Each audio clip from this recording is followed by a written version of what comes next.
संत मार्ग। संत फरीद साहिब का यह सुंदर वचन सच्चे प्रेम और ईश्वर की मिठास की गहराई को दर्शाता है। शकरखंड नवात गुड़, माखियों माझ्या दद्ध, सभ्य वस्तु मिठियां, रव न पूजन तुद्ध। अर्थ यह है कि शक्कर, खांड, मिश्री, गुड़ और दूध ये सब मीठे हैं, लेकिन हे परमात्मा, तेरी मिठास के आगे ये सब फीके हैं। तेरी मिठास को कोई भी चीज़ छू नहीं सकती। यही संत मार्ग की पहचान है, जहां बात दुनियावी स्वादों या रसों की नहीं, बल्कि उस दिव्य रस की होती है जो केवल आत्मा के अनुभव से मिलता है। संत महात्मा चाहे किसी भी देश, धर्म, भाषा या काल में क्यों न हुए हों, उनका संदेश हमेशा एक ही रहा है। उन्होंने कभी किसी नए धर्म या जाति की स्थापना नहीं की, बल्कि इंसान को उसके असली घर परमात्मा के पास पहुंचाने का रास्ता बताया। वे हमें यह नहीं सिखाते कि किससे लड़ो या किससे झगड़ो, बल्कि वे हमें सिखाते हैं कि सब में वही परमात्मा है, सब एक ही शक्ति से चल रहे हैं। जब संत संसार में आते हैं तो वे केवल एक उद्देश्य लेकर आते हैं कि हम जीव जो माया में फंसकर अपने असली घर को भूल चुके हैं, उन्हें याद दिलाई जाए कि हमारा असली मालिक, असली घर और असली सुख कहाँ है।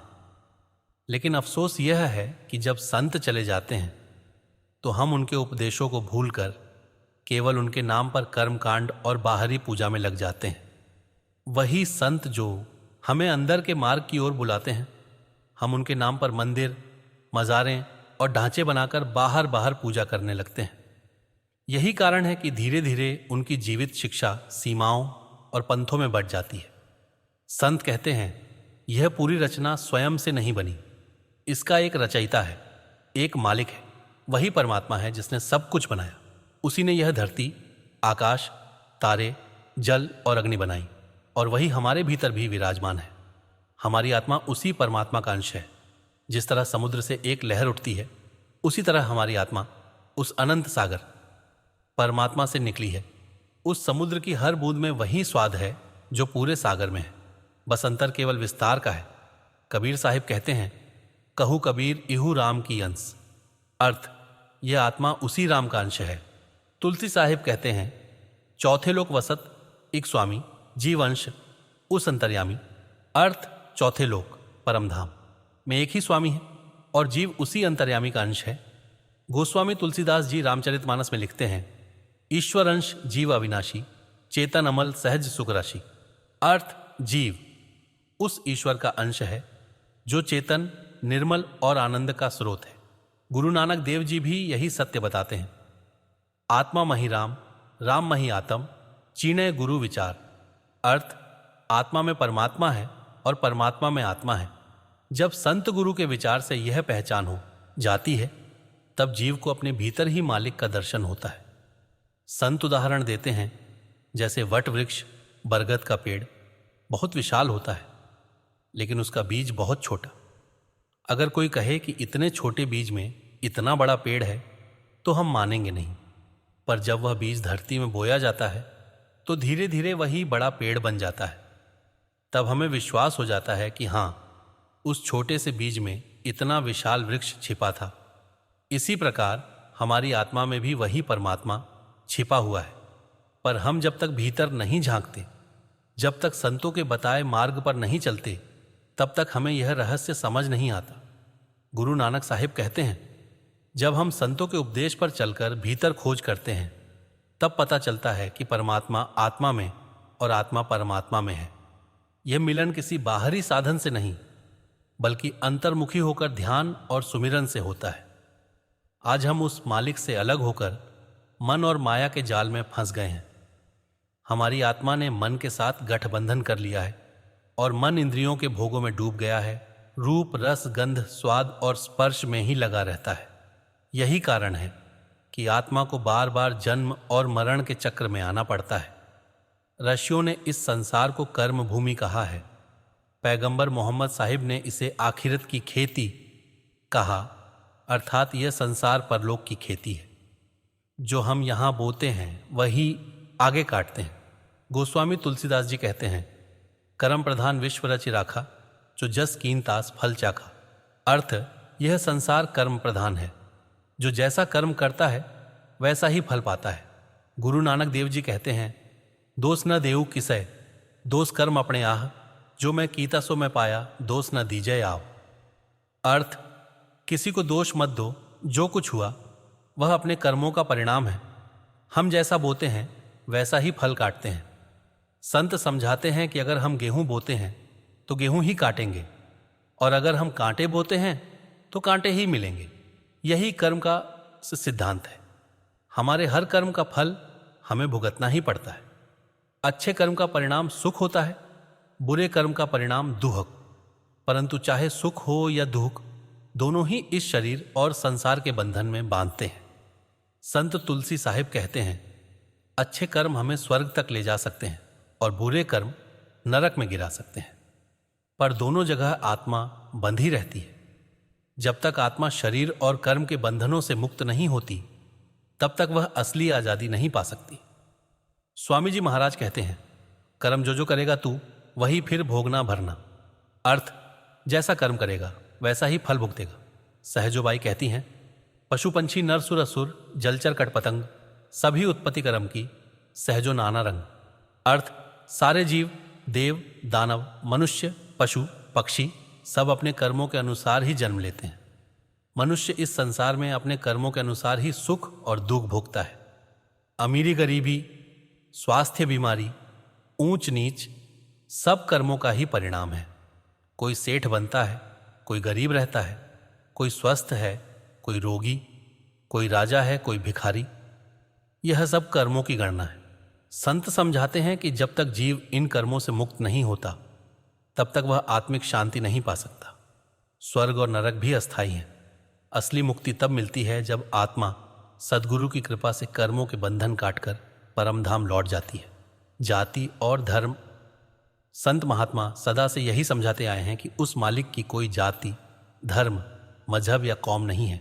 उसका कोई देश नहीं, कोई रंग नहीं, कोई रूप नहीं। जब मालिक खुद निरंकार है, तो उसके अंश अर्थात हमारी आत्मा कैसे किसी जाति या धर्म में बांधी जा सकती है। ये जो जात पात, ऊंच नीच, कौम मजहब के भेदभाव हमने बना रखे हैं, ये सब केवल मनुष्य की सीमित सोच और अज्ञान का परिणाम है। संत महात्मा हमें बार बार इस भ्रम से निकालने की कोशिश करते हैं। वे कहते हैं कि वरन जाति चिन्ह नहीं कोई, सब हुक्में सृष्टि उपाय। यानी मालिक ने सबको एक ही आदेश से, एक ही तत्व से बनाया है। जब सृष्टि एक ही हुक्म से बनी है, तो फिर ऊंच नीच या अलगाव का सवाल ही नहीं उठता।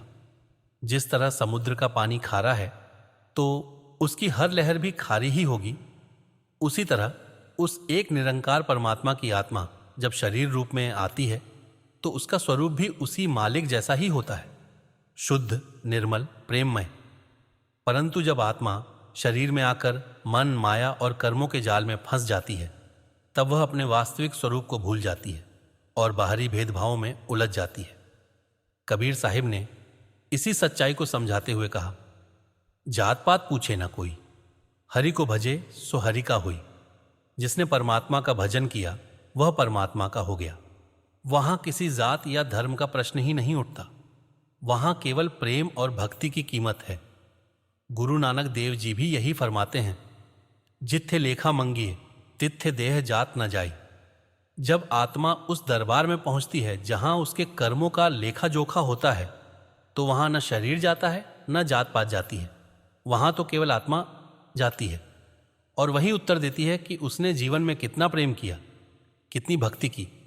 संत तुलसी साहिब ने कहा, नीच नीच सब तर गए, संत चरण लवलीन, जाति के अभिमान से डूबे बहुत कुलीन। जो स्वयं को नीचा समझता है, विनम्र है, दीन है और संतों के चरणों से प्रेम रखता है, वही भवसागर पार कर जाता है। और जो जाति या कुल का अभिमान करता है, वह इस संसार के समुद्र में डूब जाता है।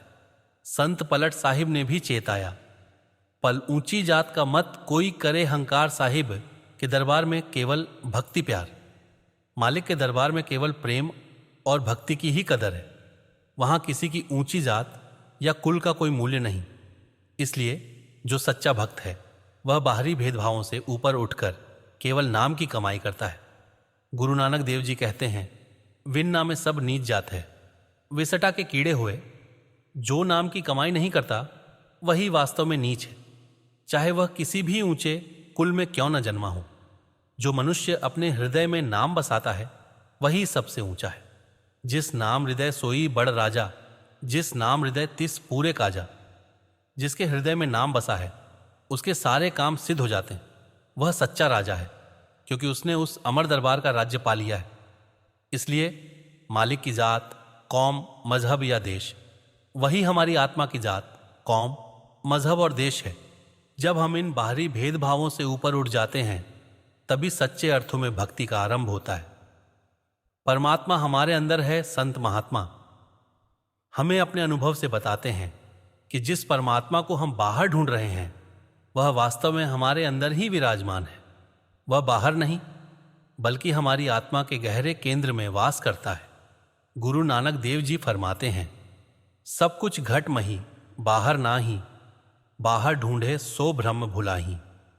सब कुछ इस देह में ही है, बाहर कुछ नहीं। जो बाहर ढूंढता है वह भ्रम में पड़ जाता है। एक और जगह गुरु साहिब कहते हैं, इस काया मंदिर जग जीवन दाता वसे सबना करे प्रतिपाला।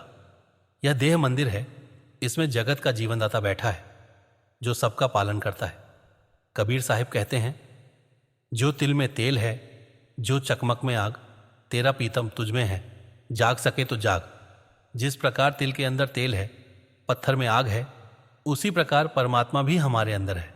जागो तो उसे पा सकते हो। वे आगे कहते हैं, जो नैनन में पुतली त्यों खालिक घट माही। मूर्ख लोग जाने नहीं बाहर ढूंढन जाही। जिस तरह आंखों में पुतली भीतर है उसी तरह खुदा भी हमारे भीतर है। मूर्ख लोग उसे बाहर ढूंढते हैं। महात्मा चरणदास जी भी यही कहते हैं, दरूद मध्य ज्यों दीव है, मेहंदी माही रंग, जतन बिना निकसे नहीं, चरणदास लो ढंग। जिस तरह मेहंदी का रंग बिना पीसने के नहीं निकलता, उसी तरह भीतर बैठा परमात्मा भी अभ्यास और प्रेम के बिना नहीं मिलता। तुलसी साहिब ने कहा, क्यों भटकता फिर रहा तू ए तलाश यार में, रास्ता शाहरग में है दिलवर तक जाने के लिए। तू बाहर क्यों भटकता है? रास्ता तो तेरी शाहरग, नाक के पीछे का बिंदु 10वां द्वार में है, वहीं से अंदर का मार्ग खुलता है। ईसा मसीह ने भी यही सिखाया, the kingdom of God is with in you. परमात्मा का राज्य तुम्हारे भीतर है। संत पलट साहिब कहते हैं, साहिब साहिब क्या करे, साहिब तेरे पास। वह परमात्मा तो तेरे पास ही है, तू बाहर क्यों पुकारता फिर रहा है। गुरु अमरदास जी भी कहते हैं, सदा हुजूर दूर न देखो, रचना जिन रचाई। वह सदा पास है, दूर नहीं। दादू साहिब ने कहा, कोई दौड़े द्वारका, कोई काशी जाही, कोई मथुरा को चलम। साहिब घट ही माही। कोई द्वारका भागता है, कोई काशी जाता है, कोई मथुरा, लेकिन मालिक तो तेरे ही भीतर बैठा है। कबीर साहिब ने स्पष्ट कहा, कंकर पत्थर जोड़ के मस्जिद लई बनाए, ता चढ़ मुल्ला वांग दे, बहरा भया खुदाए। हमने पत्थर जोड़कर मस्जिदें बनाई और वहां से खुदा को पुकारा, पर खुदा बहरा नहीं है, वह तेरे ही दिल में है। तुरक मसीते हिंदू देहरे, आप आपको धाए, अलग परक घट भीतरे, ताको लखा न जाए। हिंदू मंदिरों में, मुसलमान मस्जिदों में ढूंढते हैं, पर वह मालिक तो भीतर है।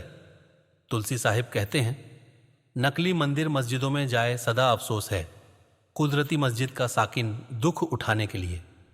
मनुष्य नकली मंदिरों में खोज करता है, पर कुदरती मस्जिद यानी यह शरीर, उसी के अंदर मालिक वास करता है।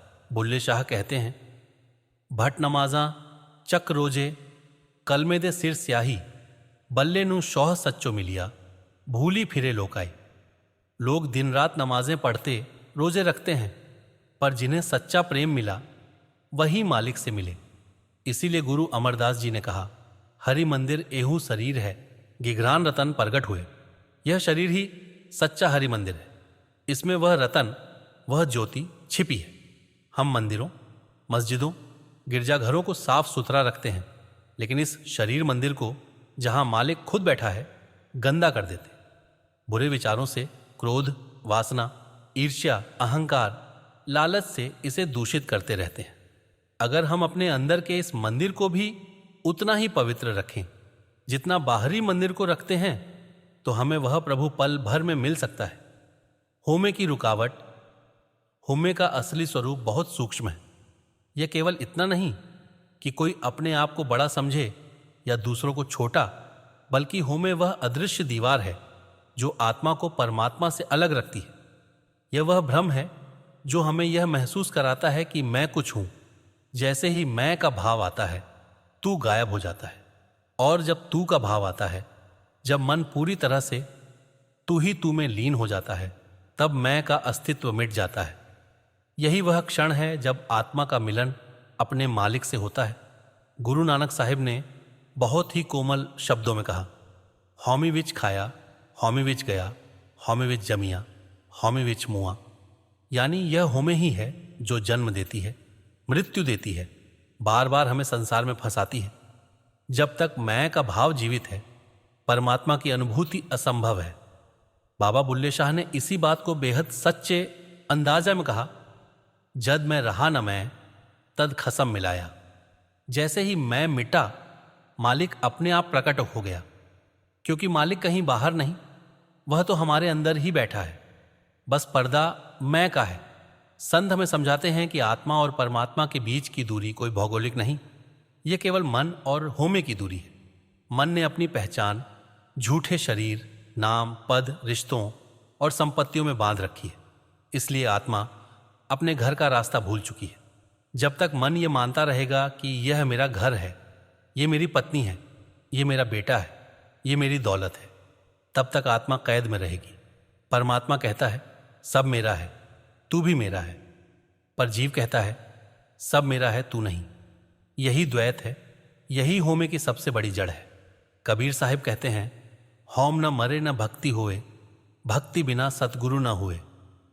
होमे नाश के बिना भक्ति की शुरुआत ही नहीं होती, क्योंकि जब तक हम अपने भीतर यह दीवार नहीं गिराते, तब तक प्रेम का प्रवाह भीतर से बाहर नहीं निकलता। संत मार्ग यही सिखाता है कि आत्मा को मन के बंधन से मुक्त करो, और मन को वश में करने का एक ही तरीका है, नाम का सुमिरन। क्योंकि सुमिरन वह अग्नि है जो होमे को जलाती है। सुमिरन वह शीतलता है जो मन की तपिश को शांत करती है। सुमिरन वह प्रकाश है जो अंधकार को मिटाता है। सुमिरन करते करते जब मन ठहरने लगता है, तो भीतर से एक नई अनुभूति जन्म लेती है, एक मीठा भाव जो किसी शब्द में नहीं समा सकता। वह भाव है, मैं कुछ नहीं, सब कुछ तू है। यही सुमिरन का फल है, यही सच्चा विनम्र भाव। बाबा सावन सिंह जी महाराज ने कहा था, जब तक आदमी यह समझता है कि मैं कर रहा हूं, तब तक सब कुछ उल्टा होता है, और जब यह समझ आ जाती है कि सब कुछ मालिक कर रहा है, तब सब सीधा हो जाता है। यानी जब तक मैं का भाव है, तब तक बंधन है, और जब तू ही तू का भाव आता है, तब मुक्ति है। मन को जीतने के लिए कोई बाहरी युद्ध नहीं करना पड़ता। यह लड़ाई अंदर की है, मौन, सूक्ष्म और कठिन। बाहर का शत्रु दिखता है, इसलिए उससे बचना आसान है, लेकिन अंदर का शत्रु मन दिखाई नहीं देता, इसलिए उससे बचना कठिन है। मन हर क्षण किसी न किसी रूप में होमे को पोषण देता रहता है, कभी गर्व के रूप में, कभी क्रोध में, कभी मान में, कभी अपमान में। लेकिन जो सुमिरन करता है, जो भीतर से जागरूक रहता है, वह धीरे धीरे इन सब रूपों को पहचानने लगता है, और जब पहचान हो जाती है तो होमे का जादू टूट जाता है। संत तुलसी साहिब ने कहा, मन ही देव, मन ही दानव, मन ही दुर्जन राव। यानी मन ही शत्रु है, मन ही मित्र है। अगर मन को शब्द के अधीन कर दिया जाए तो वही मन आत्मा का सहायक बन जाता है, और अगर मन इंद्रियों का दास बन गया तो वही मन आत्मा को बार बार नीचे खींच लाता है। इसलिए संत समझाते हैं, मन को बांधने के लिए किसी जबरदस्ती या डर की आवश्यकता नहीं, बल्कि प्रेम की आवश्यकता है। क्योंकि प्रेम ही एकमात्र शक्ति है जो मन को पिघला सकती है। मन को किसी नियम, किसी बल, किसी दबाव से नहीं जीता जा सकता। उसे केवल सद्गुरु के प्रेम से, नाम के रस से जीता जा सकता है। जब जीव सुमिरन करता है, तब सद्गुरु की कृपा से उसके भीतर के आवरण ढीले पड़ने लगते हैं। वह भीतर से हल्का महसूस करता है। वह अब अपने दुख दर्द के लिए दूसरों को दोष नहीं देता, क्योंकि उसे पता चल जाता है कि सब कुछ उसके अपने कर्मों का परिणाम है। वह संसार को दोष नहीं देता, क्योंकि अब उसे समझ आता है कि यह दुनिया एक परीक्षा है, और जब यह समझ गहराई से उतर जाती है तो जीव के भीतर विनम्रता और कृतज्ञता जन्म लेती है। वही विनम्रता जो होमे को जला देती है। महात्मा कभी किसी को यह नहीं कहते कि होमे छोड़ दो। वे केवल यह कहते हैं, अपने मालिक की ओर लौटो। क्योंकि जब जीव मालिक की ओर बढ़ता है तो हमें अपने आप पीछे छूटती जाती है। जैसे सूर्य उगते ही अंधकार भाग जाता है, वैसे ही प्रेम के आने से मैं मिट जाता है। कहा गया है, जो कछु किया सो तू किया, मैं कछु किया न जाए। जब यह भाव स्थिर हो जाता है तब जीव सचमुच जीवन मुक्त हो जाता है।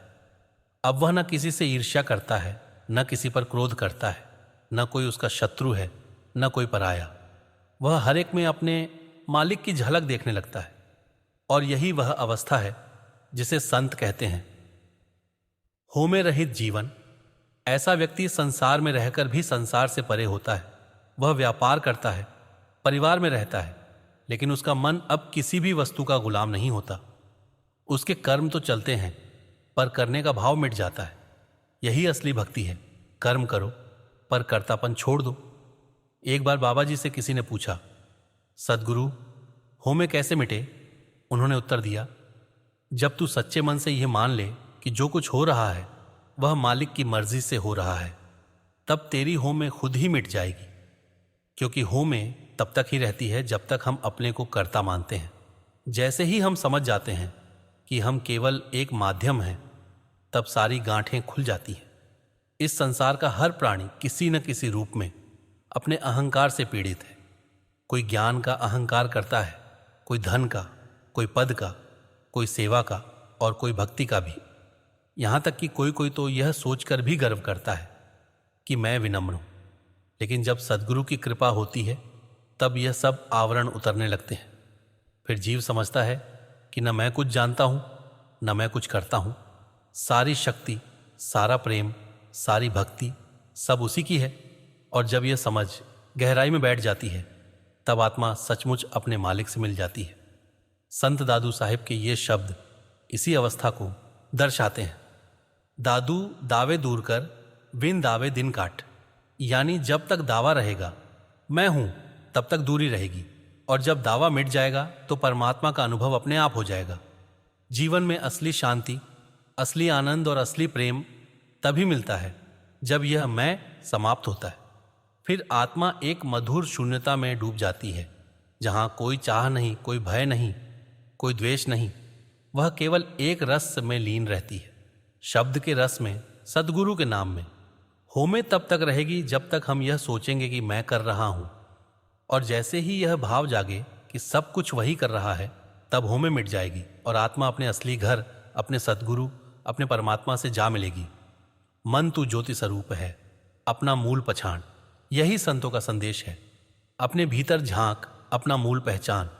जब तू अपने मूल को जान लेगा तब न मन रहेगा, न माया, न होमे, केवल प्रेम ही प्रेम रहेगा। यह संत मार्ग की सच्ची शिक्षा है। जब मैं मिट जाता है तब तू ही तू प्रकट हो जाता है। यही है सच्ची रूहानी मुक्ति। सद्गुरु की कृपा से यह मार्ग हर उस जीव के लिए खुला है जो सच्चे मन से मालिक को पाना चाहता है। सिर्फ सुमिरन करो, भक्ति करो, प्रेम से झुको, बाकी सब वह स्वयं करेगा।